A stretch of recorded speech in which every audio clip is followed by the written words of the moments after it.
Hello mga guys, mga kaibigan, kapatid, mga customer. Magandang umaga po sa inyo lahat. At lalong-lalo na sa ating amang nasa langit, ang ating Panginoong Jesucristo. Salamat sa Diyos at tayo ay masigla at malakas ang loob dahil ang sinabi niya na sa Juan 14:27 na nung umakyat siya sa langit ay paakyat siya sa langit ang ating Panginoong Jesucristo. Sinabi niya, iniwan niya sa atin na iniwan ko sa inyo ang kapayapaan, ang aking kapayapaan ang ibinibigay ko sa inyo. Hindi ang kapayapaan ng sanlibutan o ang mundong ito. Subalit ang binibigay ng Panginoon ay yung huwag kayong matakot o mabagabag ang inyong kalooban, sapagkat kasama nyo ako ngayon, bukas at magpakailanman. Sasamahan ko kayo kung saan man kayo naroon. Kung ano man yung ginagawa ay kayo ay aking tutulungan. Sabi ng ating Panginoon Jesucristo, umayo kayo at ipahayag nyo sa buong mundo ang aking mga salita at sumunod kayo sa akin. Sabi ng Panginoon. At sabi ng Panginoon Jesucristo,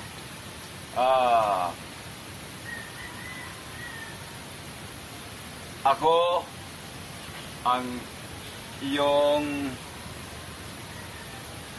katotohanan at ang buhay walang makapupunta sa Ama kundi sa pamamagitan ko. Sabi ng Panginoon sa Juan 4:14-7, sinabi niya na kung kilala nyo ako, ay kilala nyo ang aking Amang nasa langit, sapagkat at inyo na akong nakita at inyo na akong nakasama. Hinubad na ng ating Panginoon ang kanyang talukbong at siya ay nagpakita at tayo ay naging kalarawan ng ating Panginoong Jesucristo. Kaya mga kapatid, mga customer, mga kaibigan, tayo po ay sumampalataya sa ating Panginoong Jesucristo, sapagkat siya lang ang tanging daan ng katotohanan at ang buhay. Walang makakapunta sa Ama kundi sa pamamagitan ko. Sabi ng Panginoon. At sabi naman ng Amang nasa langit, ipinadala ko ang aking bugtong na anak na si Jesucristo upang ang sino mang sumampalataya sa Kanya ay magkakaroon ng buhay na walang hanggan. O kaya nga mga kapatid, o kayo ay sasampalataya sa Kanya, kayo ay magkakaroon ng buhay na walang hanggan. Sapagkat ang ating Panginoon ay lubos na minamahal niya tayong mga lubos at buong pusong sumasampalataya sa Kanya. Sapagkat ang Panginoon ay Espiritu at Espiritu ng katotohanan. Kaya dapat sambihan siya, ang ating Ama, sa Espiritu at sa katotohanan. Kaya mga kapatid, bilang technician o pastor, ako po ay nagpapahayag sa inyo ng magandang umaga balita, mga kaibigan. Kahit na ako'y marami akong re-repair, ay ito ang aking shop, Bermeo ED at Ako po ay magre-repair ng mga amplifier. Ayan, ito ay re-repair ko amplifier. At ibibinta. Ibibinta ko po yun upang magkapira, may puhunan, may pambili ng pagkain, may pambili ng bayad sa mga utang, at kung ano na pa. Meron pa naman ditong binubuo kong speaker. Ayan.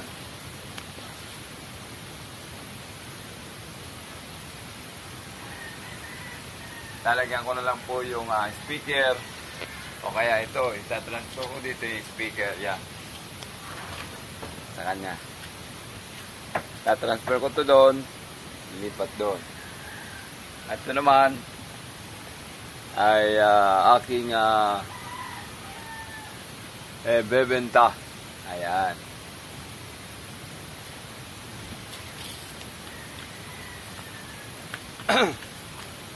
Ganito mga kapatid, ito.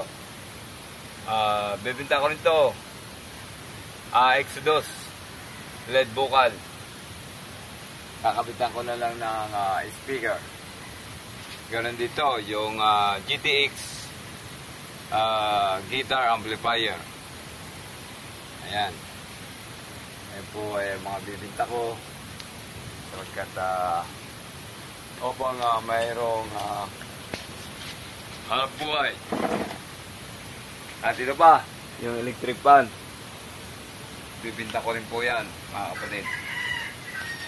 Kailangan po sa panahon ito ay tayo ay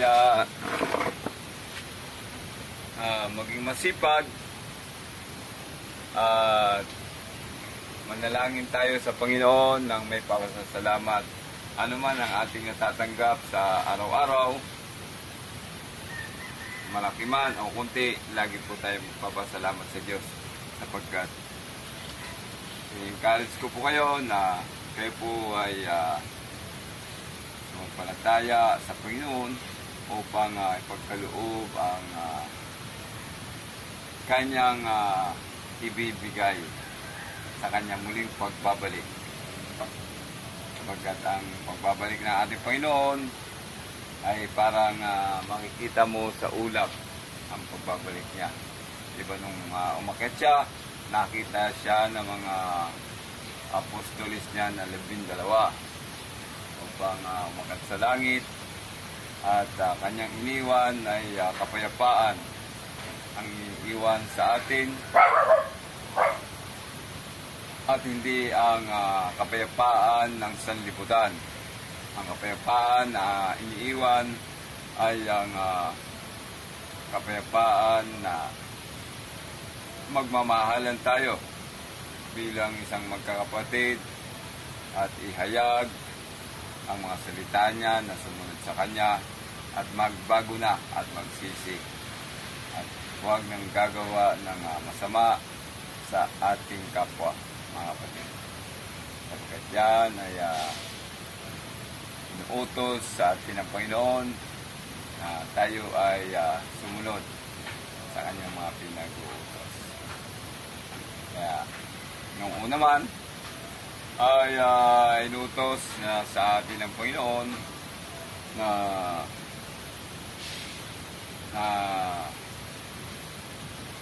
magpakabait at sumunod. Parang ano lang, brother, parang mga yung tinatawag na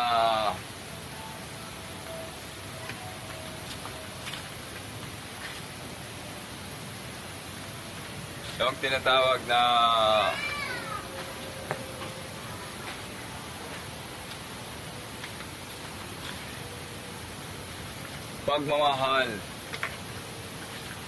sa ating kapwa.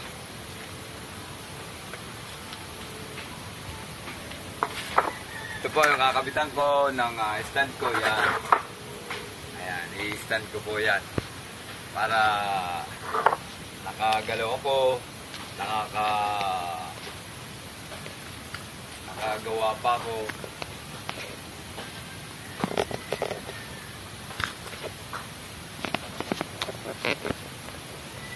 nakakapag-video pa.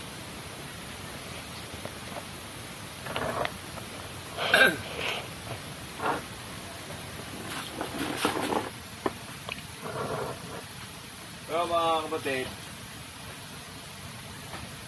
ay napakalaking bagay sa ating teknolohiya bilang isang tao. Bilang isang vlogger ay papasalamat ako sa Diyos at dahil bukod sa mayroong mga bagong teknolohiya na ngayon na mga cellphone. Yung mga cellphone ay madali tayong makakontak sa iba't ibang sulok ng mundo. Dito sa loob ng Pilipinas, Luzon, Visayas at Mindanao, tayo po ay madaling makakontak sa iba't ibang bansa. Sa Israel, o sa Japan, o sa Australia, o kaya Singapore, kung saan-saan, kaya sa China, madali po tayo makapag-connect sapagkat ang connection natin ay napakabilis na po sapagkat ipinagkaloob po sa atin ang ating Panginoong Hesus na tayo ay magkaroon ng magandang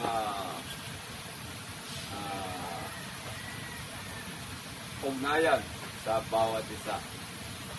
Kaya nga, mga kapatid,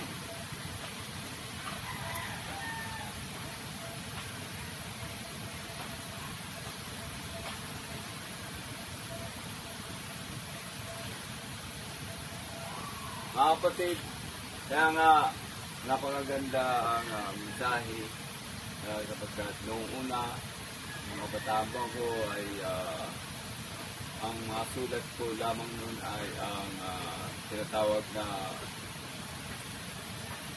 sulat kamay. Halimbawa, nasa Bicol ako, papuntang Maynila, ay isang lang po ang magiging isang buwan bago makakarating sa Manila ang aking tawag sapagkat nakapatagal ang ating komunikasyon noon. Kaya pasalamat tayo ang marami sa lahat, hindi lang dito sa Antipolo, sa Pilipinas at maging sa buong mundo. Kaya mapalad tayo ang sino mga gumawa ang nagbuo ng cellphone o communication ay maraming salamat po. Pagkat pinagkalooban kayo ng katalinuhan ng ating Panginoong Diyos. Sapagkat hindi naman po magagawa ng tao lamang. Ang tao lamang po ay ibinibigay ang talino upang tayo ay makagawa ng kamangha-mangha sa ating buhay. Sapagkat tayo ay binigyan tayo ng kapangyarihan ng Panginoon upang gamitin sa kabutihan. Kaya sabi dito sa Mateo 28, talata 18 hanggang 20, ay lumapit si Jesus at sinabi sa kanila, ibinigay na sa akin ang lahat ng kapangyarihan sa langit at sa lupa. Kaya tumayo kayo, gawin ninyo alagad ko ang mga tao sa lahat ng bansa. Maliwanag po na pinahayag po ng ating Panginoon at isinugo niya sa kanyang mga alagad. Sino ba yung mga alagad na tinawag na mga alagad ng ating Panginoon? Ay sila po yung mga alagad na tinawag alagad na mapinili ni Jesus noong una na 12, si Simon, si Andres, si Santiago, si Juan, si Felipe, si Bartolome, si Mateo, si Tomas, si Santiago, si Simon, si Judas, at si Judas Iscariote. Ayan po ay mga naging lingkod ng Panginoon na tinutusan niya. At pumunta siya ang 11 alagad sa Galilea, sa bundok na sinasabi sa kanila ni Jesus. Nang makita nila si Jesus, siya ay sinamba nila. Subalit may ilan sa kanilang mga nag-aalinlangan. Kaya sinabi ng ating Panginoon, ibinigay na sa akin ang lahat ng kapangyarihan sa langit at sa lupa. Kaya tumayo kayo. Gawin ninyong alagad ko ang mga tao. Yung mga tao ay gagawing mga alagad sa lahat ng bansa. Sa lahat ng bansa. Bautismo ninyo sila sa pangalan ng Ama at Anak at Espiritu Santo. Turuan ninyo silang sumunod sa lahat ng inuutos ko. Inuutos ko sa inyo. Tandaan ninyo, ako'y laging kasama ninyo hanggang sa katapusan ng panahon. Napakaganda. Kaya nga, ang sinasabi ng ating Panginoon ay napakaganda.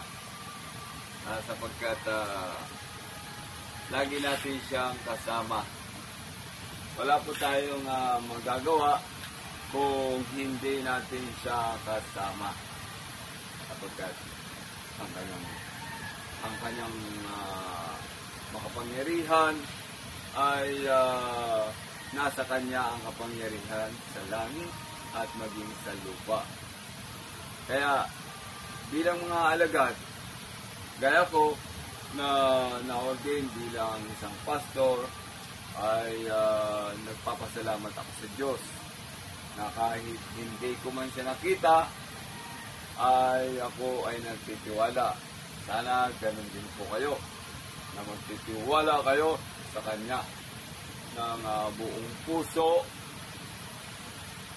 buong kaluluwa, at buong pag-iisip, at buong lakas. At mahalin ninyo ang inyong kapwa, gaya ng pagmamahal ninyo sa inyong sarili. Yan ay sinabi sa Marcos 12, talata 29 hanggang 31. Kaya mga kapatid, napakarami po ngayon ng relihiyon sa buong Pilipinas at maging sa buong mundo. Sapagkat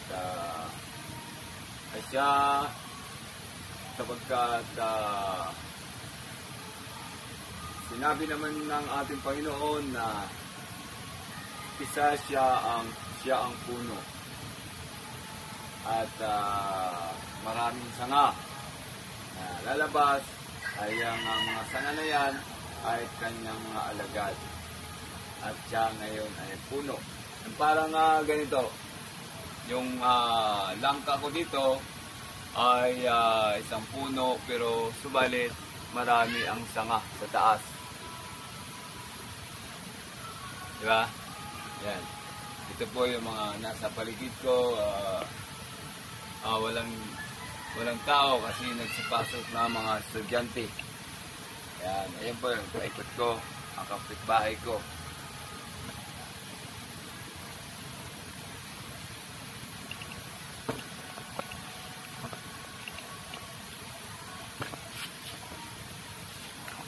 Ito po yung sinasabi ng altar.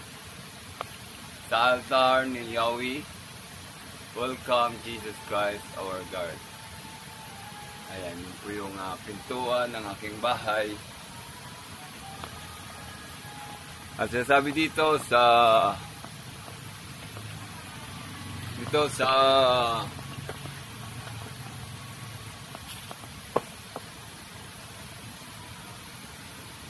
Jesus Christ our God. Mateo 13:8 at John 10:30.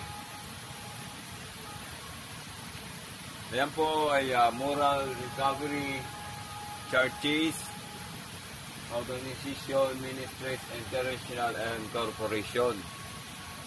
Ito po yung SIC namin. Registered serial CA number 2019-56275. Ang po namin ay si Bishop Edgardo Espirito, MD Vision at Founding Chairman and CEO. Ayan po si Brother Pastor Eddie Gracilo Bermillo. Ayan po yung aking control number 174-209. Ayan po mga kapatid ang aking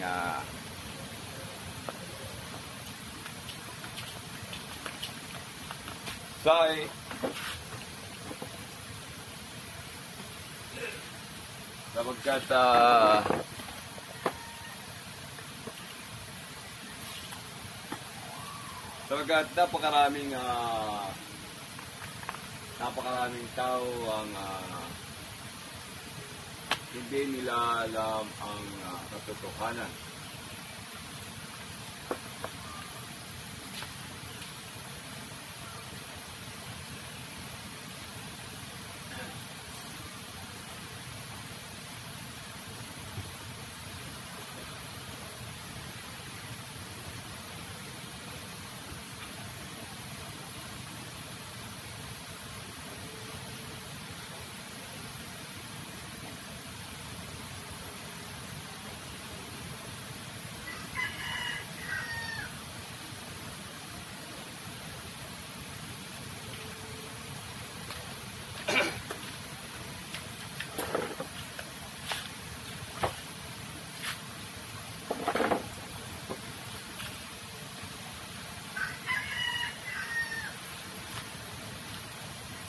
Ang ganda na ng panahon, ayan o. Sumisikat na ang araw. Di ba? Napakaganda ng panahon. Napakaganda na ng panahon ang ating Panginoon. Kaya maraming salamat po sa nanonood. At meron pa akong mensahe dito.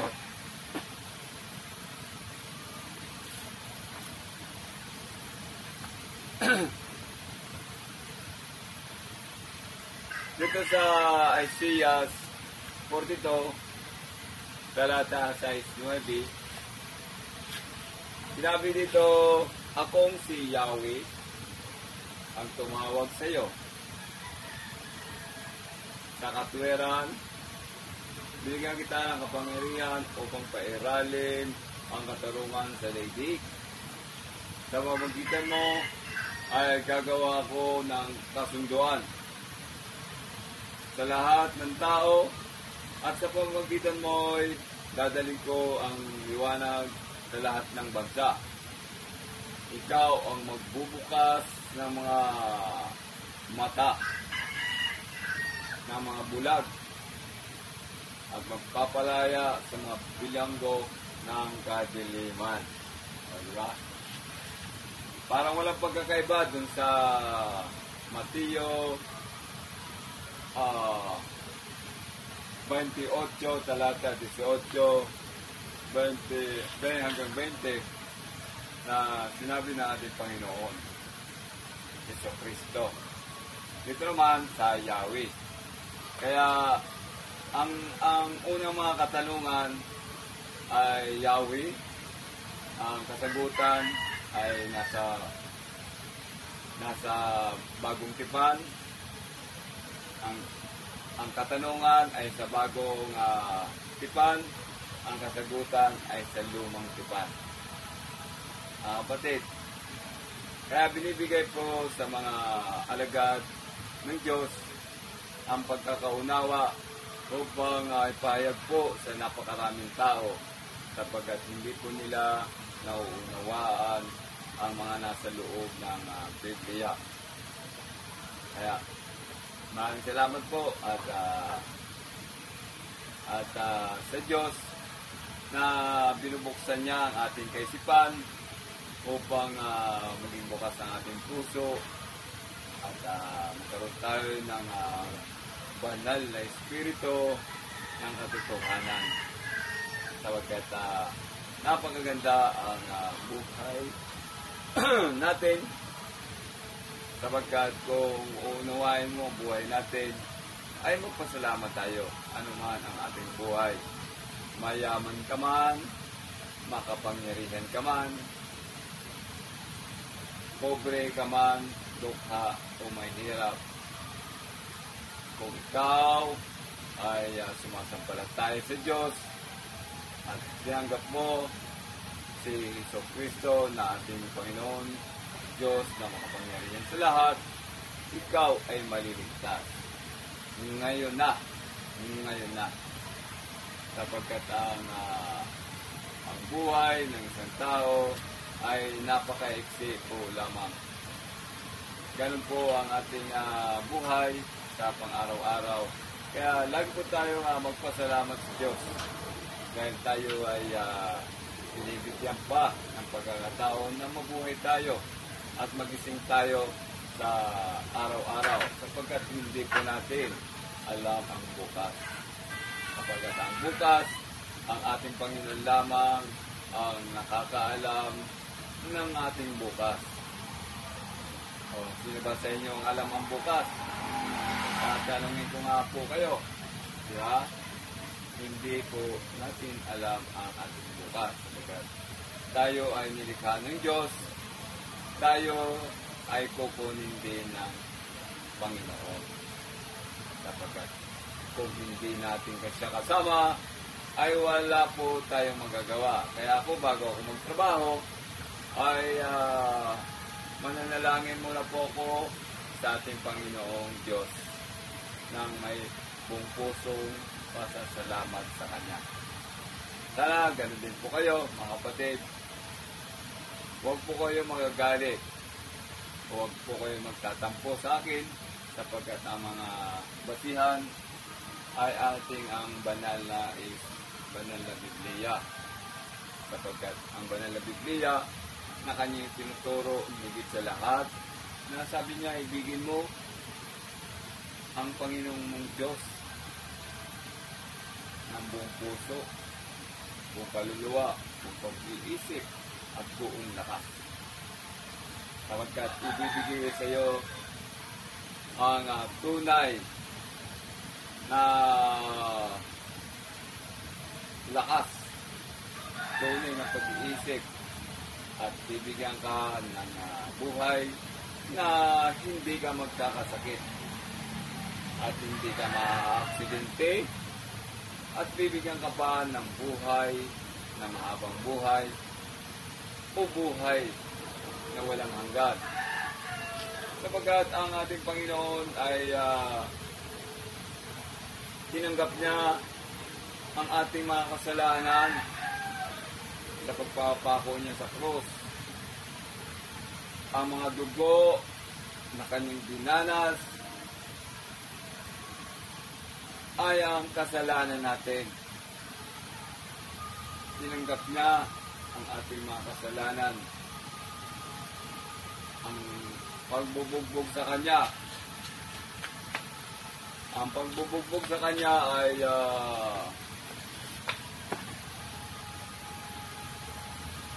yan ay ang kasamaan ng ibang tao. Yan po ang ibig sabihin. Ang mga sugat na yan ay tinamon ng ating Panginoong Hesus, yan po ay ang mga kasalanan po natin o kasalanan ng iba ng mga gumagawa ng karubal-dumal na pag-uugali sa kapwa. Ganon din po yung pambubugbog sa Kanya, panlalait, paglalapas tanganan, Kanya na po itinanggap. Kaya tayo ay iniiwan niya ng kapayapaan. Ang aking kapayapaan ay iniiwan ko sa inyo, sabi ng Panginoon. At hindi ang kapayapaan ng sanlibutan o ng mundong ito, kundi ang kapayapaan ng ating Panginoong Kristo ang binibigay sa atin. At sinasabi niya na huwag kayong magagabag, huwag kayong malungkot, huwag kayong mag-ailangan, o ano pa man, kung kayo ay nakapag-concentrate sa Kanya. At huwag kayong matatakot. Sasamahan ko kayo hanggang sa katapusan ng panahon. Yung pong pangako ng ating Panginoong Kristo. Kaya maraming salamat po sa lahat ng mga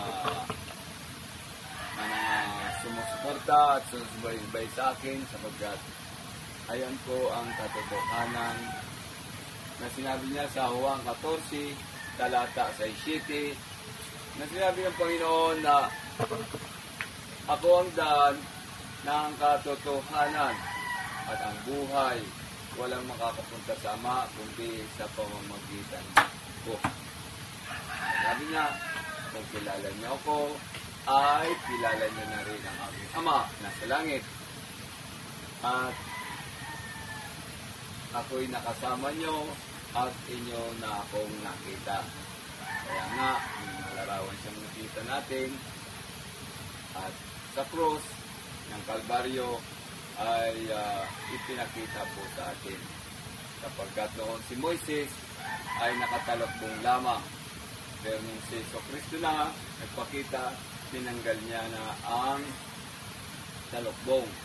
At siya ay naging kalarawan natin. Kaya maraming salamat po sa lahat ng mga nakikinig at nanonood. Pagpalain nawa kayo na ating Panginoon na sumayin niyo ang kapayapaan at kayusan ng lahat, sapagkat yan po ang naniiwan sa atin. God bless us and praise the Lord. Hallelujah, hallelujah, amen at amen. Napagaganda ng araw. God bless.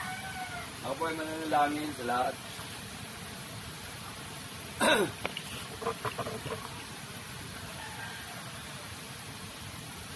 Awang nasa langit,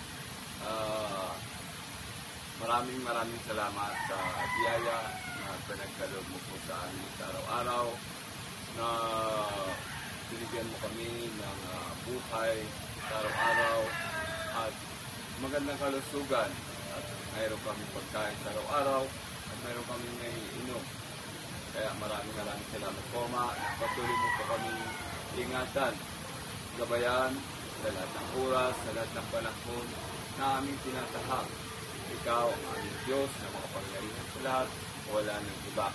Ikaw ang aming sinasamba at niluluran sa pangalan ng Ama, Anak at Espiritu Santo, na pangalan ng ating Panginoong Diyos sa Kristo. Amen.